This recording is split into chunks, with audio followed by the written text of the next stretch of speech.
Saudi ಅರೇಬಿಯಾದ Medina ನಗರದಲ್ಲಿ ವಿಭಿನ್ನ ರೀತಿಯ ಇತಿಹಾಸ ಸೃಷ್ಟಿಯಾಗಿದೆ.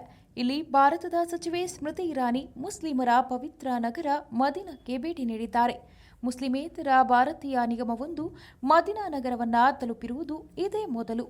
ಇಸ್ಲಾಮಿಕ್ ಕಾನೂನುಗಳಿಗೆ ಹೆಸರಾದ ಸೌದಿ ಅರೇಬಿಯಾಕ್ಕೆ ಸ್ಮೃತಿ ಇರಾನಿ ಆಗಮನವನ್ನು ಐತಿಹಾಸಿಕ ಎಂದು ಪರಿಗಣಿಸಲಾಗುತ್ತಿದೆ. ಅಲ್ಪಸಂಖ್ಯಾತ ವ್ಯವಹಾರಗಳ ಸಚಿವೆ ಸ್ಮೃತಿ ಇರಾನಿ ಅವರು ನಿಯೋಗದೊಂದಿಗೆ ಮದಿನಾ ನಗರಕ್ಕೆ ಭೇಟಿ ನೀಡಿ ಅಲ್ಲಿನ ಪ್ರಯಾಣಿಕರಿಗೆ ಒದಗಿಸಲಾಗುತ್ತಿರುವ ಸೌಲಭ್ಯಗಳನ್ನು ಪರಿಶೀಲನೆ ಮಾಡಿದರು. ಇದು ಭಾರತದ ರಾಜತಾಂತ್ರಿಕತೆಯ ಮಹತ್ವದ ಹೆಜ್ಜೆ ಎಂದು ಪರಿಗಣಿಸಲಾಗಿದೆ.